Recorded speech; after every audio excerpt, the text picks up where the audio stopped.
চিটগং নেন না তো আমাকে, আমি কি করবো বলে। না বাট না, Chittagong, see I thought I must tell যে the way they played cricket, especially this team, nobody expected যে তারা ফাইনাল উঠবে, even আমিও I was very surprised, but with the capacity whatever they had, ওরা I thought they overachieved. ওরা final খেলাটা was an overachievement, that's a compliment, that's not anything bad, but I thought they should be extremely proud of what they have achieved. Finally, it's a game, it can go anyway. আজকে ওরাও জিতে যেতে পারতো, but throughout the tournament যেভাবে ওরা খেলেছে, they should, the management, the players should get a lot of credit. They played unbelievable cricket. আমিন ভাই, আপনি 400 প্লাস রান করছেন, আবার দলকে চ্যাম্পিয়ন করলেন, তো আপনার একটা সেঞ্চুরির একটা আকাঙ্ক্ষা থাকে।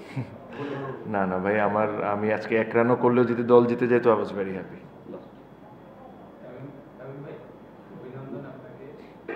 বাংলাদেশ সহ আশেপাশের দেশে দেখা যায় ক্রিকেটার কিংবা সাবেক অধিনায়করা রাজনীতিতে আসেন, তো আপনার ক্ষেত্রে এটার সম্ভাবনা আছে? রাজনীতিতে না, এখন তো আমি রিটায়ার্ড, যদি আসিও তাহলে এখন ওই আলোচনাটা হবে না, বাট আল্লাহর রহমতে এরকম কোনো প্ল্যান নেই ভাই, ওটা দেখা যাক।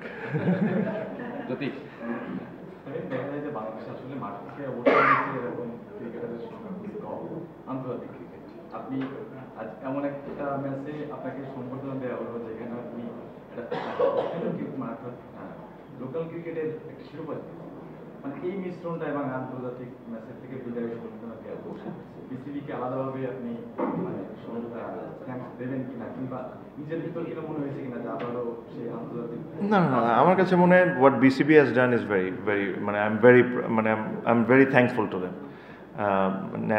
এটা ওনারা না চাইলে, ওনারা যদি নাও করতেন এটাও পারতেন তারা, but at least they have showed me that respect of my service for Bangladesh team for 17 years. I have only love towards them for the things they have done today. I have no complaints, nothing. Sami ভাই, BPL এর যে franchise টিমটাকে যে আপনার rights দেওয়া হয়েছিল 3 বছরের সাইকেলে, এই এডিশন দিয়ে তো এটা শেষ হয়ে গেল। ফরচুন বরিশাল নিয়ে নেক্সট আপনার প্ল্যান কি, বা ফরচুন বরিশালের প্ল্যানটা কি আপনার সঙ্গে শেয়ার করেছে কিনা, যেহেতু এই সাইকেলে 3 বছর এবং 2 বছরই আপনারা চ্যাম্পিয়ন ইউনিভার্সিটি সাকসেসফুল, ফরচুন বরিশালকে নেক্সট প্ল্যানটা কি? না না, ইটস ভেরি গুড কোয়েশ্চেন, কারণ আমার কাছে মনে হয় যে এই যে এত কষ্ট করে একটা ফ্যান বেস তৈরি করেছি আমরা, আর এই জিনিসটাই কিন্তু ফার্স্ট বিপিএল থেকে সবাই চাইছে যে একটা ফ্র্যাঞ্চাইজের একটা ফ্যান বেস ক্রিয়েট হোক।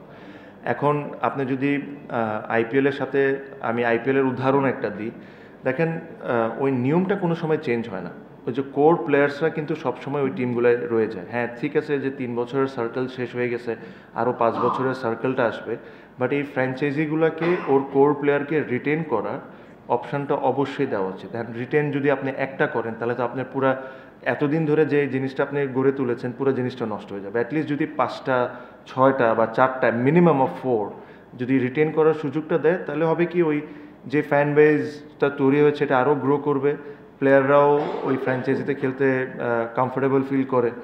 সো আই রিয়েলি হোপ যে যখন এই নিয়মকানুনটা ওনারা করবেন নেক্সট ইয়ারের জন্য, এই জিনিসটা যেরকম ওনারা মাথায় রাখুন। এখন প্রবলেম যে জিনিসটা হয়ে যায় যে ওনার্স চেঞ্জ হয়ে যায়, লেটস সে চিটাগংয়ের এই বছরে একটা ওনার্স, নেক্সট ইয়ার আরেকটা ওনার্স, বাট এটাতেও টিমটা তো একই থাকতেছে, টিমের প্লেয়াররা তো একই থাকতেছে। সো ওনার চেঞ্জ হোক বা না হোক, অন্য কেউ আসুক না আসুক, কেউ যদি চিটাগংয়ে রিপ্রেজেন্ট করে থাকে, they should be allowed to retain from their squad. And তাদের যদি ইচ্ছা হয় যে রিটেনই করবে না, এটা তাদের ব্যক্তিগত ব্যাপার, বাট জাস্ট ওনার চেঞ্জ হয়ে যাওয়ার কারণে অন্য টিমগুলো সাফার করবে, দ্যাট ইজ নট রাইট।